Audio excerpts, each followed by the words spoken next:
Olá pessoas, tudo bem com vocês? Meu nome é Edmilson, eu sou psicólogo e também sou mestre em ciências do comportamento. E esse vídeo aqui é um vídeo inaugural, uma aula inaugural de um curso de neurofisiologia, né? Onde a gente vai falar basicamente sobre neurociências aqui no canal, tá? Esse primeiro vídeo aqui é uma primeira aula no qual a gente vai fazer uma introdução a neurociências. Esse curso, né, ele vai estar fundamentado em basicamente três obras principais. A primeira obra, né, é um livro chamado Ciência Psicológica, escrito pelo Michael Gazzaniga. A gente não vai usar esse livro como um todo, né, mas a gente vai usar especificamente o terceiro capítulo desse livro, que é um livro onde que ele vai falar um pouquinho sobre neurociências, ok? Então, para quem não conhece esse livro, eu altamente recomendo. É um livro muito bom de introdução à psicologia e à psicologia no geral, tá? E esse terceiro capítulo, né, é um capítulo muito didático, muito leve, muito tranquilo de ser lido para a gente poder falar sobre neurociências.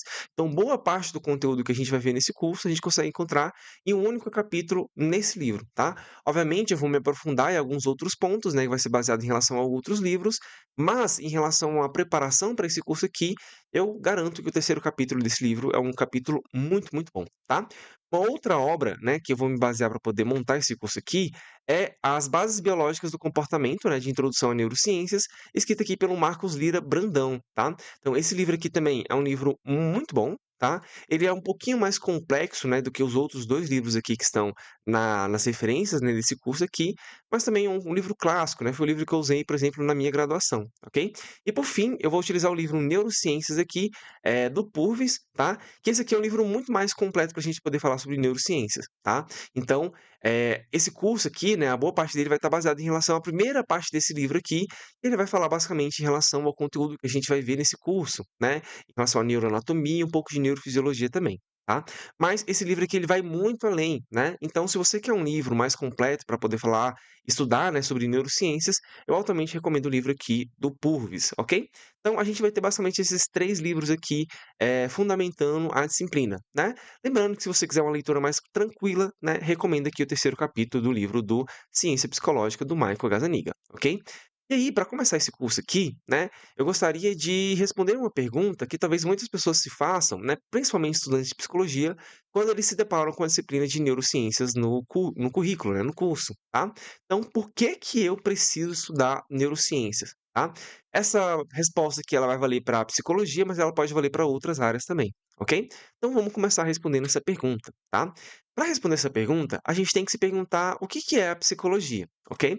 Se a gente for pensar, né, do ponto de vista do senso comum, né, as pessoas elas vão dizer que a psicologia, ela é uma área do conhecimento que tem como objetivo estudar as emoções das pessoas, né, estudar quadros, psicopatológicos, né, como por exemplo, transtornos mentais e adoecimento mental, a saúde mental no geral, né, pensando em entender em relação a como funciona a depressão, como funciona a ansiedade, tá? E aí a psicologia, né, ela seria basicamente essa área do conhecimento que ajudaria os psicólogos, né, a atuar numa perspectiva psicoterapêutica, né. Então, criar o seu próprio consultório, no qual a sua profissão derivada dessa área do conhecimento seria a profissão de psicólogo clínico, né, que tem como principal objetivo, né, digamos assim, ajudar as pessoas, tá. Quando a gente pergunta para grande parte da graduação, né, principalmente os mais novatos ali, os calouros que estão iniciando no curso de psicologia, é muito comum a gente ouvir esse tipo de motivação, né. Então, eu entrei no curso de psicologia porque eu tenho interesse de ajudar as pessoas, né. Eu entrei no curso de psicologia porque eu fui atendido por um psicólogo que me ajudou em um momento difícil na minha vida, e agora eu quero proporcionar isso para outras pessoas, né. E assim vai. Obviamente tem outras motivações, mas de certa forma a gente pode dizer que grande parte dos estudantes de psicologia entram no curso com essa ideia em mente, né, de que a psicologia, ela visa estudar esses processos emocionais e, com isso, entender sobre processos de adoecimento mental e saúde mental, e a partir disso conseguir ajudar as pessoas através da psicoterapia, tá? Nesse curso aqui, né, como muitos outros cursos aqui do canal, né, a gente abandona um pouco essa ideia, tá? Por quê? Não porque a gente não quer ajudar as pessoas, né, mas porque a gente tem uma perspectiva um pouquinho diferente sobre o que a gente entende como psicologia. Psicologia nada mais é do que uma área do conhecimento, tá? E essa área do conhecimento, ela não se resume à psicologia clínica. A gente costuma dizer que a psicologia clínica, ela é uma tecnologia, ela é uma ferramenta criada pela psicologia, no qual o conhecimento dessa área do conhecimento, que é a psicologia, ela fundamenta essa prática profissional, né, que seria o psicólogo que atende dentro de um consultório, visando ajudar as pessoas, tá? Então, a gente pode entender a psicologia aqui, né, como essa grande área do conhecimento, no qual, dentro dessa área do conhecimento, a gente vai ter um pequeno escopo, né, uma pequena área que seria a psicologia clínica, né, que atuaria dentro dessa perspectiva visando ajudar as pessoas. Mas a psicologia ela não se resume e ela não se limita a isso. A gente vai ter dentro da psicologia várias outras áreas de conhecimento e também de atuação, né, que vão se fundamentar no conhecimento gerado por essa ciência psicológica, que vai fundamentar as práticas desse psicólogo que vai atuar em diferentes setores dentro da sociedade, né. A gente pode pensar em psicólogos que vão atuar numa perspectiva mais social, né, tanto um social do ponto de vista científico, de entender como determinados processos sociais acontecem. A gente tem uma playlist quase completa aqui de psicologia social aqui no canal, então altamente recomendo que vocês assistam essa playlist. O psicólogo, ele pode atuar numa perspectiva de entender o comportamento das pessoas no trânsito, no esporte, no contexto hospitalar, né, também visando, pensando em relação a intervenções que podem ser aplicadas dentro desse conhecimento da ciência psicológica para esse contexto, no contexto escolar, no contexto organizacional, entre vários outros contextos, no qual esse conhecimento que é produzido pela ciência psicológica, ele pode ser aplicado nessas áreas, tá? Então, a ciência psicológica e a psicologia no geral, ela é um conhecimento básico, né? Que eu já vou falar em relação ao qual é o nosso objetivo principal, tá? Mas esse conhecimento básico, ele é um conhecimento que ele cria as bases e fundamenta essas bases para que a gente consiga aplicar esse conhecimento em diferentes contextos da sociedade, certo? Um desses contextos é o contexto da psicologia clínica, tá? E aí, por que que eu estou fazendo isso? Porque, às vezes, essas 2 coisas elas se misturam, né. Um psicólogo não é quem atende em consultório. Psicólogo, ele é o profissional, né, ele é a pessoa que domina essa ciência psicológica, tá. E a partir disso ele pode atuar em diferentes setores e diferentes momentos da sociedade, ok?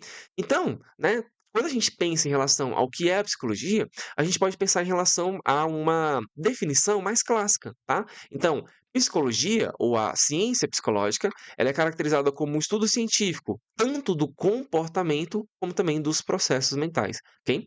Comportamento, né, estou usando aqui de uma forma muito mais abrangente, no qual ele basicamente ele contempla a totalidade de ações que são emitidas por um determinado organismo, ele sendo humano ou não, que são observáveis ou mensuráveis de alguma forma, tá? Então, todo o ponto de vista de movimentação corporal, expressões faciais, verbalização, né, atitudes, etcétera, a gente pode entender em relação a comportamento, tá. Não só isso também, como a gente também está interessado do ponto de vista mais tradicionalista, em relação a processos que acontecem do ponto de vista mental, tá. Então, funções e atividades cognitivas e emocionais que vão influenciar em relação a existência desse indivíduo, né, desse organismo, como também o seu comportamento, tá? A gente pode pensar em relação à percepção, pensamento, memória, atenção, raciocínio, entre várias outras facetas que estão do ponto de vista mais mental, né, que também é interesse de ser estudado dentro da psicologia. Tá, entendi, né, o que você está querendo dizer em relação ao que é a psicologia, mas por que que a gente precisa estudar neurociências, tá? Basicamente, né, para a gente entender o comportamento e os processos mentais, né, principalmente na perspectiva mais atual, mais moderna, né, acaba que os conhecimentos que a gente tem em relação ao funcionamento cerebral acaba contribuindo bastante para a gente conseguir entender melhor em relação a esse comportamento e esses processos mentais. Então, né, a gente pode até incluir, né, que a psicologia, né, ela tem interesse também de entender em relação a essa atividade cerebral, ok? Embora a gente tenha uma área do conhecimento específica para isso, né, que tem esse foco específico, né, mas que tanto a psicologia como as neurociências têm interesses em comum, digamos assim, ok? Então, dito isso, né, vamos tentar definir o que são esses objetos de estudo da psicologia, né? Comportamento eu já dei uma ideia para vocês, né? Então é a totalidade de ações que são observáveis e mensuráveis de um organismo, tá? O que não é observável ou mensurável, a gente não tem interesse de entender, né? A gente não consegue compreender isso como comportamento, mas aquilo que a gente consegue mensurar e observar de alguma forma acaba incluindo em relação a essa emissão de resposta de um comportamento de um indivíduo, desculpa, né, de um organismo, tá? Isso vai incluir movimentos corporais, expressões faciais, verbalização, pensamento e outras formas, né, que esse organismo vivo aqui, ele interage com o seu ambiente, tá? Eu dei o exemplo do rato aqui porque a análise do comportamento, por exemplo, que é uma das áreas dentro da psicologia, que tem, né, toda uma ciência do comportamento embasada ali, ela tem muito o estudo de indivíduos animais, né, ratinhos, pombos, né, macacos, né, gatos, etcétera, tá? Dentro de uma perspectiva mais comportamental, né, a gente entende que esse organismo, né, ele vai ter, órgãos, né, órgãos sensoriais, que vão permitir que esse organismo ele interaja com o seu ambiente. Essa interação com o seu ambiente vai emitir determinadas respostas, e a gente tem uma questão, operacional, né, no qual a emissão dessa resposta ela pode ser reforçada ou não, né, o que vai basicamente modificar esse comportamento, né. A gente tem aqui o sistema operacional do comportamento bem estabelecido, né, e a gente vai ter uma área do conhecimento específica para poder estudar essas relações em relação à relação do organismo com o seu ambiente, como isso pode influenciar os seus comportamentos do ponto de vista mais geral, tá? A gente tem as perspectivas mais cognitivistas, digamos assim, que vão se interessar em relação aos processos mentais. Esses processos mentais a gente pode pensar em relação a tudo que acontece dentro da cabeça de uma pessoa, né? Então, se refere em relação a atividades cognitivas e emocionais que ocorrem na mente humana, né? Isso vai incluir processos de percepção, pensamento, memória, aprendizado, emoção, atenção, resolução de problemas, entre vários outros aspectos que a gente pode pensar. E por outro lado, a gente tem a atividade cerebral, né, que se refere em relação aos padrões de atividade que vai se fundamentar e se basear em uma perspectiva tanto elétrica e química que ocorre no cérebro durante o funcionamento normal, tá? Isso vai ser, né, derivado em relação a o funcionamento dos neurônios, né? Então a gente vai ter uma célula básica, né, que vai permear todo o nosso sistema nervoso, incluindo o nosso cérebro, que vai se comunicar entre si, né, por meio de sinais químicos e elétricos, né, como tradicionalmente dito, neurotransmissores. Então esses neurotransmissores, eles vão ser basicamente o que fundamenta toda a emissão de comportamento, todo tipo de processo cognitivo ou mental que acontece dentro da cabeça das pessoas, tá? E aí acaba que essa atividade cerebral, né, por conta que ela é uma forma básica, né, uma forma mais basilar da gente entender em relação a esses comportamentos e processos mentais, elas acabam também sendo de interesse de estudo dentro da psicologia, tá? E aí, como eu disse, né, a gente tem uma área específica que tem interesse de estudar esses processos, que é a neurociência, tá? A neurociência em si, ela não é uma sub-área da psicologia, ela não depende da psicologia, ela é uma área independente, né? Que tem como objetivo, né, o estudo do sistema nervoso, né? Nesse curso vocês vão entender o que a gente está querendo dizer em relação a esse sistema nervoso, investigando a estrutura, função e desenvolvimento. E como que ele se relaciona com o comportamento, cognição, emoções e outras funções do corpo, tá? E aqui eu acho que já começa a ficar um pouco mais claro em relação a como que a neurociência, ela pode ajudar a psicologia e vice-versa, né? A psicologia também acaba ajudando as neurociências, tá? A gente tem, né, 2 termos, né, 2 conceitos, assim, que também são importantes de serem apresentados, tá? Então é muito comum, né, em vários momentos desse curso que vocês vão ouvir falar, me ouvir falar falando sobre neuroanatomia ou neurofisiologia, inclusive neurofisiologia que dá o nome do curso aqui, ok? Esses 2 conceitos, né, embora eles sejam muito próximos, né, inclusive usados como sinônimos aqui, eles descrevem coisas diferentes, tá? Enquanto a neuroanatomia, ela é uma área do conhecimento, uma sub-área das neurociências, né, que estuda a estrutura do sistema nervoso, ok? Com foco em relação à sua divisão, organização espacial e às suas relações funcionais. Pensa da seguinte forma, né, neuroanatomia, ela quer estudar o hardware, né. Pensa que o nosso corpo, né, o nosso cérebro, ele é um computador composto por várias peças que têm funções e características específicas, né. Então uma CPU, por exemplo, ela vai ter a memória RAM, ela vai ter o processador, ela vai ter o HD, né, e ela vai ter todo esse sistema conectado entre si, tá. A neuroanatomia, ele vai destrinchar cada uma dessas peças e tentar entender como que funciona cada uma dessas peças, ok? Enquanto a neurofisiologia em si, né, ela vai tentar entender em relação a quais são os circuitos, né, quais são os processos que acontecem em cada uma dessas peças, tá? Então, a neurofisiologia em si, né, ela estuda o funcionamento do sistema nervoso, focando nos processos elétricos e químicos que controlam as suas atividades, tá? Então, numa perspectiva, né, dentro dessa analogia, a gente poderia até dizer que a neurofisiologia ela está interessada em relação ao sistema operacional, né? Como que esse sistema operacional ele vai utilizar esse hardware para poder criar comunicações, interações e processamento de informações, né, que é o foco aqui de estudo de neurofisiologia, tá? Esses 2 conceitos, como eu disse, eles são usados como sinônimos, né, né, eles têm perspectivas um pouquinho distintas, mas eles também são quase indistinguíveis entre eles, né? Tanto que é muito comum a gente falar sobre neuroanatofisiologia, né, que é uma junção desses dois conceitos, visando uma perspectiva mais contínua desses dois conceitos, ok? Então, né, só para deixar um pouquinho claro aqui em relação ao uso de alguns conceitos, tá? A animação ficou um pouquinho errada aqui, né? Mas a gente tem o seguinte esquema, ok? A gente tem as neurociências, né, com uma grande área do conhecimento, que vai ter duas perspectivas, né? Uma voltada para a neuroanatomia e a outra para a neurofisiologia.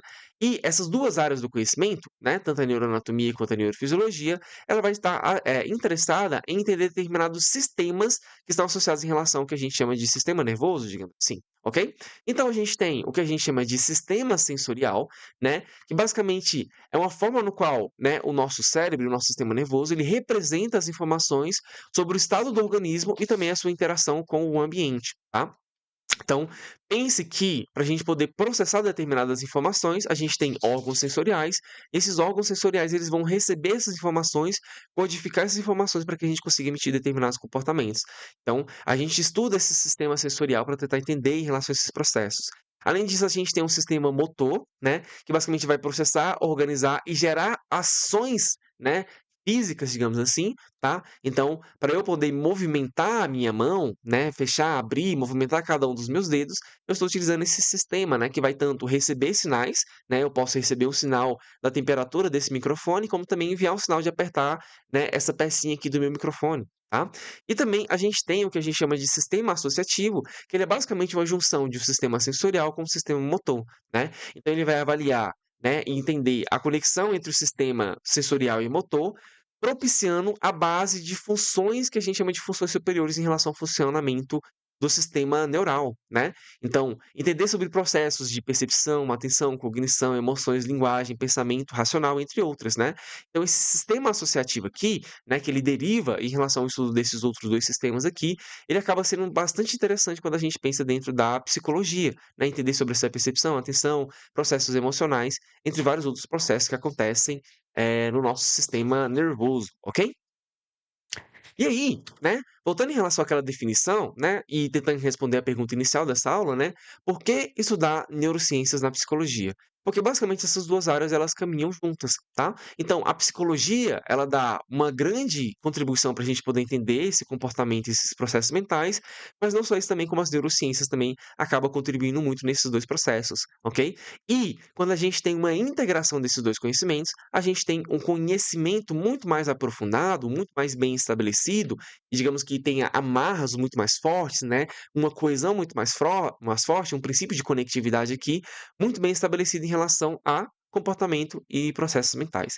Então, acaba que essas duas áreas, né, embora elas sejam independentes, elas acabam contribuindo de forma muito significativa uma com a outra aqui para a gente poder entender o ser humano e a forma como ele se comporta e como funciona a mente desse organismo ou de outros animais também, tá? Então, nesse curso aqui, a gente vai acabar adotando uma perspectiva, né, muito mais materialista, muito mais biológica em relação ao que fundamenta, né, o que a gente está chamando aqui de comportamento e processos mentais, tá? Nisso, a gente vai se basear, né, no que a gente chama de 3 pressupostos da ciência psicológica, tá?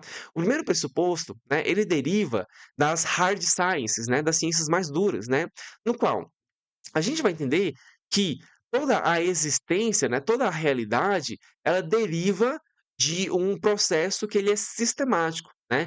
Que vai existir determinadas leis, determinados princípios que vão fundamentar o funcionamento do mundo e da realidade, ok? Então, quem tem, né, essa perspectiva, esse primeiro pressuposto muito bem estabelecido, são essas ciências mais duras, né? A matemática, a física, a química, a biologia, talvez, né? No qual a gente vai tentar entender determinados princípios, né, em relação ao funcionamento da realidade, e a partir desse entendimento a gente pode compreender essa realidade e também até criar modelos preditivos dessa realidade, né? Mesmo quando a gente pensa em relação à gravidade, né? A gravidade ela é composta por determinados elementos básicos, né? Que depois que ela foi descoberta, a gente não só consegue entender o que é a gravidade em si, mas também prever, por exemplo, o comportamento dos objetos em relação ao tempo e espaço, né? Então, se eu pegar um determinado objeto, né, como por exemplo, sei lá, esse cabinho aqui, soltar, né, sabendo o peso, a massa, né, a velocidade, o atrito com o ar, né, eu consigo saber exatamente quanto tempo esse objeto ele vai demorar para poder cair no chão, né, ou qual é a força que eu preciso aplicar nesse objeto para poder jogar ele na cabeça de vocês, né, digamos assim, tá. Então eu consigo entender esse mundo, sistematizar esse mundo, compreender e até mesmo prever esse mundo, tá. E a psicologia, né, ela acaba seguindo nessa perspectiva, ok? Porque o nosso principal objetivo, né, é entender o comportamento dos seres humanos. Ora, seres humanos, né, não são seres místicos, né, eles fazem parte dessa realidade, ele faz parte desse mundo material. Então, basicamente, né, embora de forma muito mais complexa, ele segue as mesmas regras do mundo físico e a gente poderia até tentar compreender, né, quais são essas regras, esses princípios que fundamentam o ser humano e também tentar compreendê-lo, tá? E aí a gente tem, né, perspectivas da química e da biologia, por exemplo, que vai estudar mais organismos vivos, né? Então, por exemplo, eu entendendo a estrutura, né, os elementos que compõem uma célula, né, eu consigo compreender e prever o seu funcionamento, né? Então, processo de neurodegeneração de células, né, etc. Processos evolucionários dos organismos, tá? Então, o mundo, ele é sistemático, a gente consegue compreender e prever ele. Os seres humanos, ele faz parte desse mundo, ele também é possível de ser previsto e compreendido, né? E, dentro da ciência psicológica, a gente vai negar explicações para esses eventos físicos que vão se basear em coisas que não fazem parte desse mundo físico, né? Como, por exemplo, uma perspectiva mais sobrenatural, né? Então, astrologia, religião, o conhecimento e a ideia de alma, de espírito, né, de algo sobrenatural que explicaria o funcionamento desse ser humano, desse organismo, tá? Então tudo que está baseado em relação ao funcionamento desse organismo se deriva, né, de processos físicos, tá?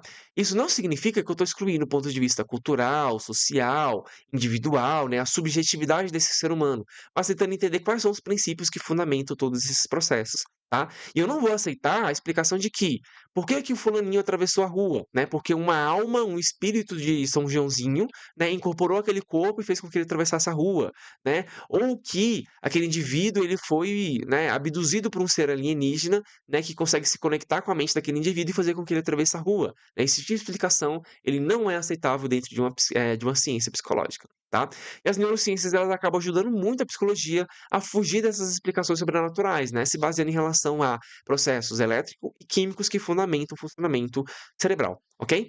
E é por isso que a gente estuda as neurociências, certo? Um ponto interessante, né, que está aqui como curiosidade, né, que durante a história, né, a gente vai ver um pouquinho disso na próxima aula, né, é que esse segundo pressuposto, né, de entender o ser humano como um ser biológico que faz parte desse mundo físico, né, que tem determinados princípios que vai fundamentar o seu funcionamento, do seu organismo, dos seus processos mentais, do seu comportamento, ele foi negado, né? Porque por muito tempo acreditou-se que esse ser humano ele vinha de origens divinas, né? E portanto ele não poderia ser estudado, muito menos compreendido, porque ele era um fruto divino, era um produto de Deus, né? Então essas bases religiosas elas comandavam o sistema de produção de conhecimento e por muito tempo foi-se negado a ideia de que a gente poderia estudar os seres humanos. Com, né, o advento das novas tecnologias e do iluminismo, né, essa ideia ela foi quebrada. O ser humano ele passou a ser visto, né, como um ser biológico, como um animal que passou por um determinado processo evolutivo, e a gente começou a tentar entender muito mais em relação a quais seriam esses princípios que fundamentariam, né, esse comportamento humano, ok? Então, essa última perspectiva aqui, né, da gente negar, né, perspectivas espirituais e sobrenaturais, elas acabaram sendo incorporadas em relação ao estudo do ser humano, né?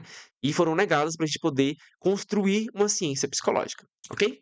Gente, então foi basicamente isso, né? Uma aula só para poder contextualizar, né? Principalmente os estudantes de psicologia aqui em relação a por que é importante a gente estudar as neurociências, tá? Na próxima aula, né? Ou melhor, na próxima parte dessa aula aqui, né? Que é a segunda parte dessa aula, eu entro mais especificamente em relação à introdução a neurociências, né? Fazendo uma contextualização histórica, né? Em relação ao que é a neurociências e o que é o objeto de estudo das neurociências, ok? Gente, né, é um prazer estar começando esse curso aqui, né? Então é uma área que eu tenho bastante interesse. Espero que vocês acompanhem os vídeos que vão sair aqui. E se você assistiu o vídeo até aqui, eu gostaria muito de agradecer a sua presença, né? Semanalmente vou estar lançando os vídeos aqui, então espero ver vocês aqui na próxima semana. Eu vou ficando por aqui. Se você tiver qualquer dúvida em relação ao que foi falado aqui, vocês podem deixar aqui nos comentários. Eu vou ficando por aqui. Valeu, falou e até mais.